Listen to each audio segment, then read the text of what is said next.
नमस्कार दोस्तों। जय श्री राम। राधे राधे। अपन इस वीडियो में इससे पहले अपन ने पढ़ चुके थे धातु के बारे में। आज पढ़ेंगे अधातु। अब अधातु क्या होता है?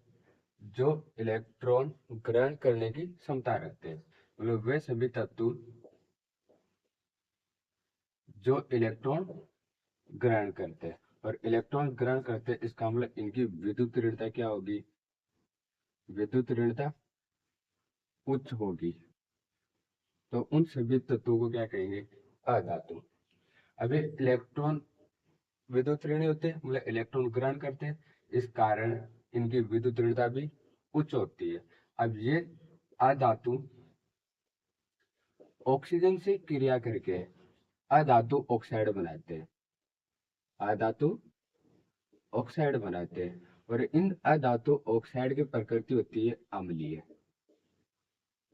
इन धातु ऑक्साइड की प्रकृति कैसी होती है? अम्लीय, जैसे carbon dioxide, sulphur dioxide, sulphur tetra oxide, ये सारे के सारे होते हैं अम्लीय ऑक्साइड।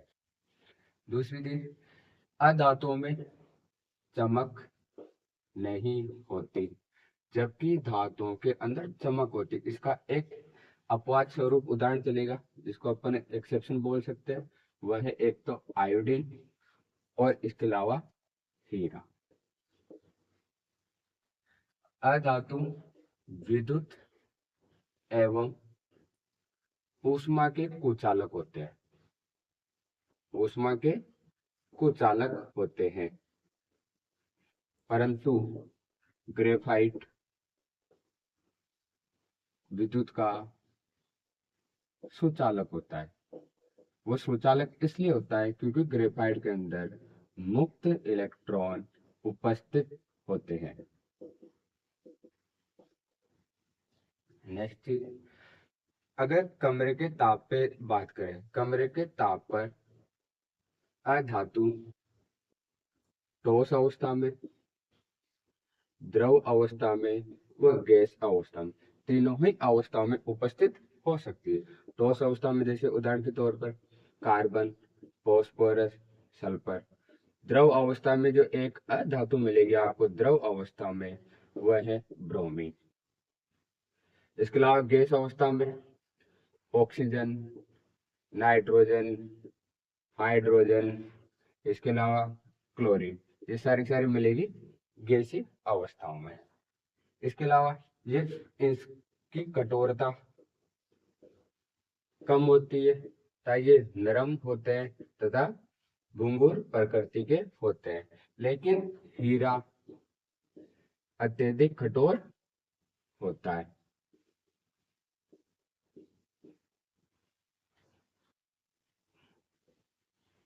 अधातु धातुओं के साथ क्रिया करके, अधातु धातु के साथ क्रिया करके आयनिक यौगिकों का निर्माण करते हैं। आयनिक यौगिक का निर्माण करते हैं, जैसे उदाहरण NaCl। यहाँ पे ये धातु है, क्लोरीन अधातु है, तो दोनों क्रिया करके आयनिक यौगिकों का निर्माण करते हैं। अगर अधातु अधातु से क्रिया करते हैं, तो अधातु से क्रिया करेंगे तो ये बनाएंगे सहसंयोजक बंध, जैसे उदाहरण के तौर पर जल।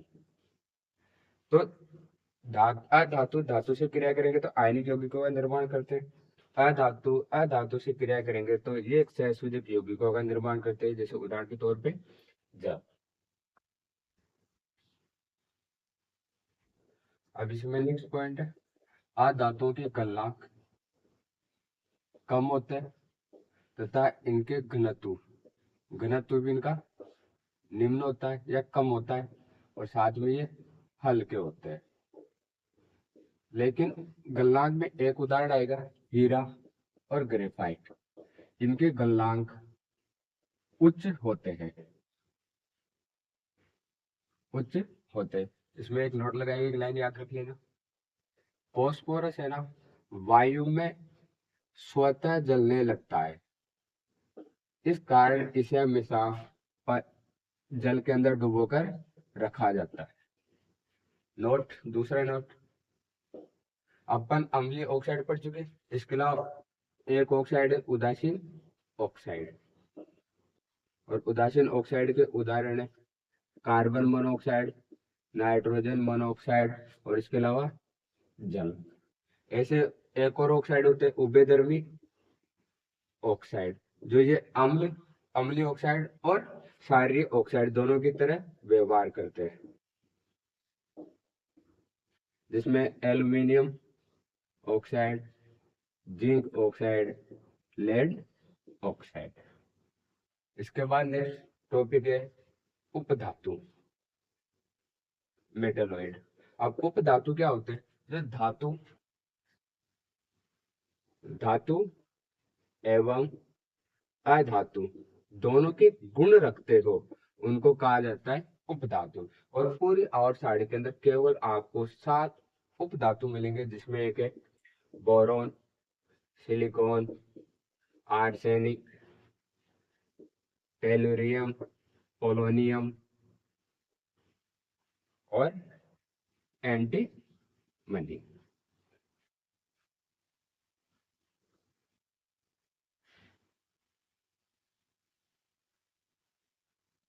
अब अपने पास धातु हो गए, अधातु हो गए, उपधातु हो गए, मतलब तत्व का जो वर्गीकरण था वो तो खत्म हो गया। अब इसके बाद इसी प्योर मैटर था, उससे भी दूसरा उदाहरण यौगिक।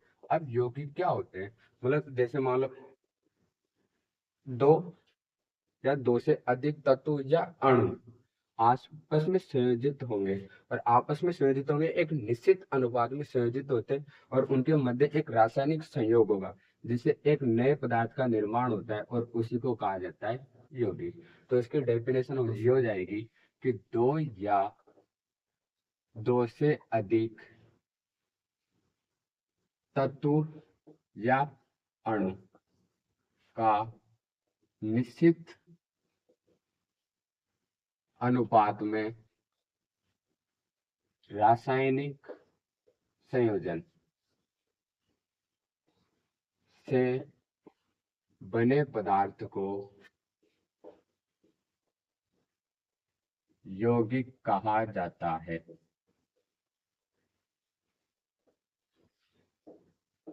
तो यौगिक क्या होंगे? दो या दो से अधिक तत्व या अणु का निश्चित अनुपात में, ये चीज याद रखना, निश्चित अनुपात में रासायनिक संयोजन से बने पदार्थ को यौगिक कहा जाता है। अब ये रासायनिक संयोजन हो रहा है ना, तो तत्वों में या तो आपको जो बंधन मिलेगा वो बंधन मिलेगा या तो आयनिक बंध होगा, या सहसंयोजक होगा, या उप सहसंयोजक हो सकता है, या इसके अलावा उसमें हो सकता है धात्विक बंध। तो अपन बंधन के आधार पर भी अपन यौगिकों को 4 प्रकार से डिवाइड कर सकते हैं: आयनिक बंध वाले, सहसंयोजक बंध वाले, उप सहसंयोजक बंध वाले, और धात्विक बंध वाले। अब ये हमेशा जो यौगिक बनेंगे उन यौगिकों का अनुपात हमेशा स्थिर रहता है। अनुपात हमेशा क्या रहेगा? स्थिर रहेगा। जैसे जल है, जल में हाइड्रोजन का मास 2 हो गया, ऑक्सीजन का 16, तो इनका रेशो 1:8। तो अब आप वाटर के कहीं किसी भी फॉर्म में प्राप्त कर लो, वेपर फॉर्म में हो, चाहे लिक्विड फॉर्म में हो, चाहे ठोस फॉर्म में, आइस फॉर्म में हो, या आप समुद्री जल की बात करो, या फिर आप इलेक्ट्रोलाइट किसी भी रासायनिक अभिक्रिया द्वारा जल प्राप्त हो रहा है, तो उन सबके द्रव्यमान का अनुपात क्या होगा? 1:8। इसका मतलब यौगिकों के जो अनुपात है, तत्वों के द्रव्यमान का अनुपात, वो अनुपात हमेशा स्थिर रहता है। दूसरी चीज, अनियत अनुपात स्थिर रहेगा। इनके जो यौगिक है, ये यौगिकों का बनना, यौगिक का बनना ये होता है रासायनिक परिवर्तन। आपसे पूछा जाए कि यौगिक का बनना कैसा परिवर्तन है, तो ये होता है रासायनिक परिवर्तन, क्योंकि यहाँ पे एक नए पदार्थ का निर्माण हो रहा है, और नए पदार्थ का निर्माण हो रहा है तो कौन सा परिवर्तन होगा? रासायनिक परिवर्तन। अब इसमें ये तत्व अलग गुण रखते हैं, ये तत्व अलग गुण रखेगा, और इन दोनों से बनने वाले यौगिकों के गुण इन तत्वों से भिन्न प्राप्त होते हैं। तो मैं ये कह सकता हूँ कि जो यौगिक बनेगा, जिन अवयव से यौगिक बनाए उन अवयव को गुण अवयव से भिन्न गुण रखता है। तो यह तक ये चीज समझ में आ गई। इसके अलावा यौगिकों को मैं किसी भी भौतिक या यांत्रिक विधि के द्वारा पृथक नहीं कर सकता, लेकिन मैं इनको रासायनिक या वैद्युत रासायनिक विधि के द्वारा पृथक कर सकता। तो इतनी बातें आपको याद रह जाएगी। जैसे उदाहरण के तौर पे जल, carbon dioxide, carbon monoxide, NaCl, magnesium oxide, calcium oxide, calcium hydroxide, इसके अलावा ग्लूकोज जिसका अणुसूत्र होता है C6H12O6, इसके अलावा सुक्रोज, माल्टोज, इसके अलावा यूरिया जिसका NH2CONH2 ये अणुसूत्र होता है। तो ये सारे के सारे हैं यौगिक। इनको आप किसी भी भौतिक विधि के द्वारा पृथक नहीं कर सकते हो, पर इनको रासायनिक विधि या विद्युत रासायनिक विधि के द्वारा क्या कर सकते हैं, पृथक कर सकते हैं। अब इसके नेक्स्ट पॉइंट है अपने जो अशुद्ध पदार्थ है, अशुद्ध पदार्थ को अपन बोल रहे थे मिश्रण। अब मिश्रण क्या होता है, मतलब दो या दो से अधिक तत्व या यौगिक जिनको अपन कह सकते हैं पदार्थ का एक अनिश्चित अनुपात में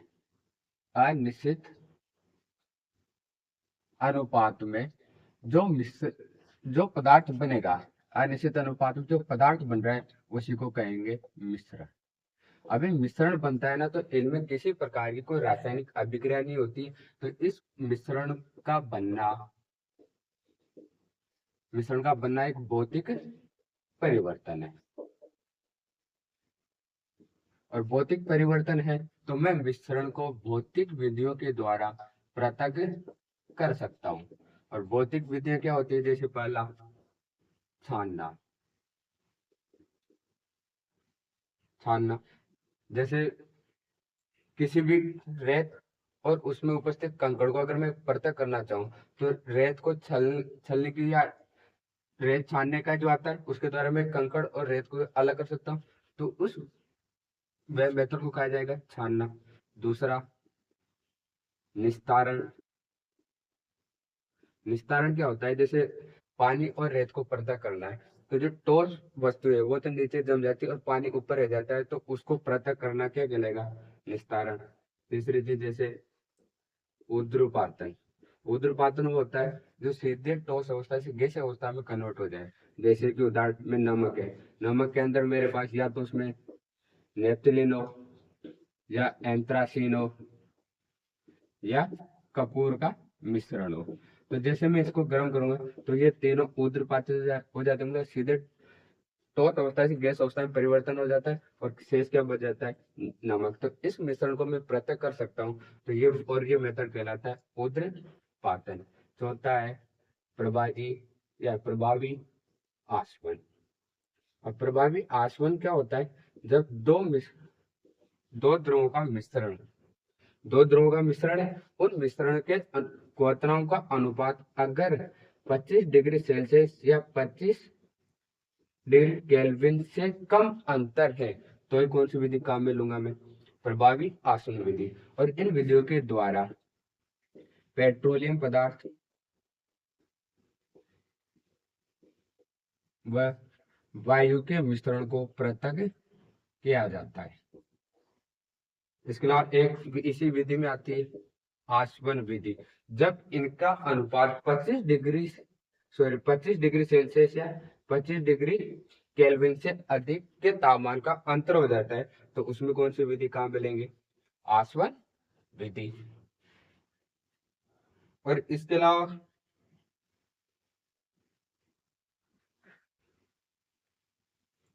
अलावा इसमें आएगी आपके वाष्पीकरण विधि है, जिसमें उस दो मिश्रण है, उन मिश्रण का तापमान बढ़ाऊंगा जिसमें एक वाष्पित हो जाती है, एक उसी में रखा रहता है। तो इस विधि के द्वारा भी क्या कर सकते हो आप, पदार्थों के या मिश्रण को पृथक कर सकते हो। इसके अलावा क्रोमेटोग्राफी, क्रोमेटोग्राफी के द्वारा डाई के रंगों का, मतलब डाई के रंगों का पृथक्करण किसके द्वारा किया जा सकता है, क्रोमेटो के द्वारा। या फिर रक्त में नशीले पदार्थ की पहचान करने के लिए भी कौन सी विधि काम में ली जाती है, क्रोमेटोग्राफी। इसके अलावा एक और विधि है अपकेंद्रण विधि। अपकेंद्रण विधि जैसे चार्ज बुलाने की मशीन आती है, चार्ज बुलाने की मशीन आती है तो कणों को, जो भी पदार्थ है उस पदार्थ को बाहर की ओर धकेलती है, मतलब अब केंद्रीय बल लगाती है। अब केंद्रीय बल के कारण वह पार्टिकल दूर की ओर फेंके जाते हैं। जैसे वॉशिंग मशीन आती है, वो भी इसी सिद्धांत पे कार्य करती है। तो कपड़ों से धूल के कणों को पृथक करने के लिए भी जो विधि काम में ली जाती है वो विधि कौन सी है, अपकेंद्रण विधि। इसके अलावा मक्खन या घी निकालने के लिए जो विधि काम में ली जाती है वह भी कौन सी विधि है, अपकेंद्रण विधि। अब अपन ने मिश्रण को पढ़ा था दो प्रकार से, एक पहला प्रकार था सममांगी सममांगी मिश्रण और दूसरा था विषमांगी मिश्रण। अब सममांगी मिश्रण है ना, सममांगी मिश्रण में एक पदार्थ दूसरे पदार्थ में पूर्ण रूप से या एक समान रूप से घुल जाता है, एक समान रूप से घुल या एक समान रूप से उसमें पाया जाएगा, जबकि उसमें ये एक समान रूप से उसमें घुलता नहीं है, एक समान रूप से घुलता नहीं है। इनको मैं बाह्य आंखों के द्वारा देखकर इनके पदार्थ के अवयवों का पृथक्करण नहीं कर सकता कि इसके अंदर कौन कौन से कण है या कौन से पदार्थ मिले हुए, जबकि इसके अंदर मैं आसानी से पृथक कर सकता हूँ, जबकि इसके अंदर पृथक नहीं कर सकता हूँ। दूसरी चीज, मैं इनको साधारण भौतिक विधियों के द्वारा इनको मैं पृथक नहीं कर सकता, भौतिक विधि के द्वारा मैं इनको पृथक नहीं कर सकता, पर मैं इनको भौतिक विधि के द्वारा क्या कर सकता हूँ, आसानी से पृथक कर सकता हूँ। अब इसका जो पूरा विलयन है वो एक समान रूप से दिखाई देगा। जो विलयन है वो विलयन एक समान गुण प्रदर्शित करते हैं, क्योंकि एक समान रूप से उसमें घुले हुए रहते हैं। जैसे उदाहरण के तौर पर जल है, जल के अंदर आप नमक मिला दो या शक्कर मिला दो तो ये विलयन बनेगा, ये विलयन बने कहलाएगा सममांगी विलयन। जैसे आप या दो जल के अंदर एल्कोहल मिला दो तो इस प्रकार का विलयन भी क्या होगा, सममांगी विलयन।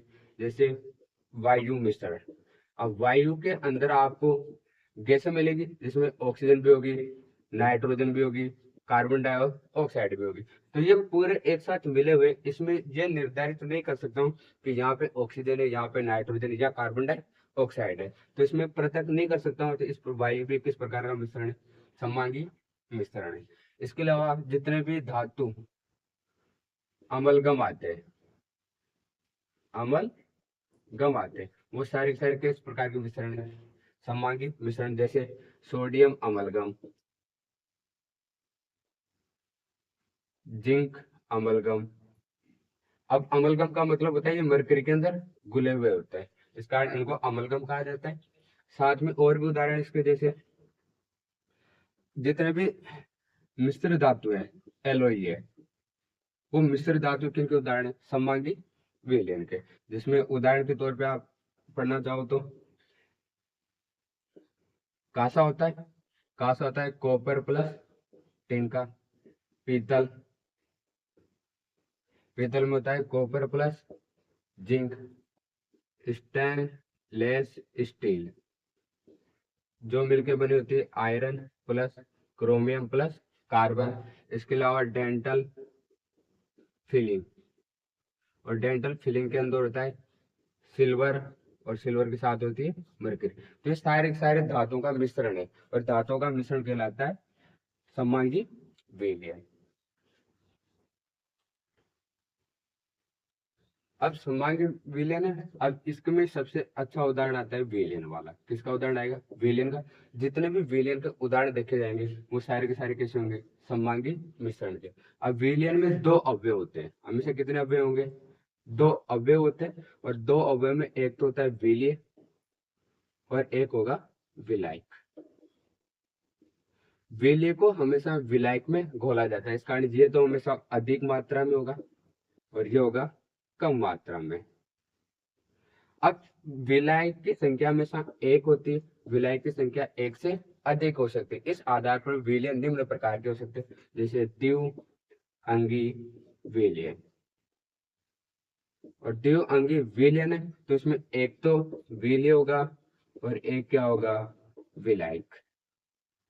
जैसे अगर इसमें त्रिअंगी विलयन की बात करें तो त्रिअंगी के अंदर तो दो तो क्या हो जाएंगे, विलय, और एक क्या रहेगा, विलायक। तो हमेशा विलायक की संख्या एक होगी और विलय की संख्या एक से अधिक भी हो सकती है। ऐसे चतुर्थंगी पंचअंगी विलयन होते हैं।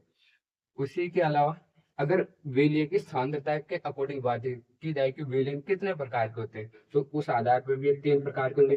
पहला है अति संतृप्त विलयन, जिसके अंदर विलय की मात्रा अधिक हो जाए तो उसे कहेंगे अति संतृप्त विलयन।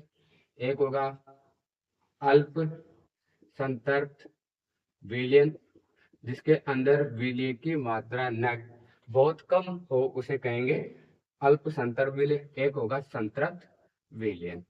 संतृप्त विलयन होता है जो विलायक की वह क्षमता है जो विलय को घोल सके, उसकी लास्ट लिमिट के बाद वो घुलना बंद हो जाता है, उसी अवस्था को कहा जाता है संतृप्त विलय।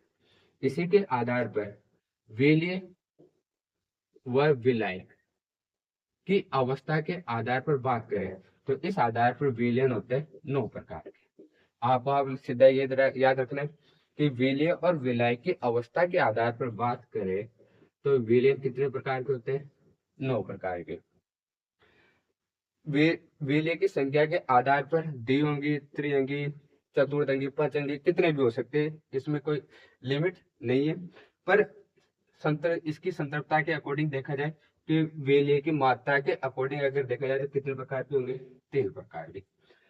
समांगी विषमांगी विलयन है, इनको अपन भौतिक विधियों के द्वारा क्या कर सकते हैं, पृथक कर सकते हैं।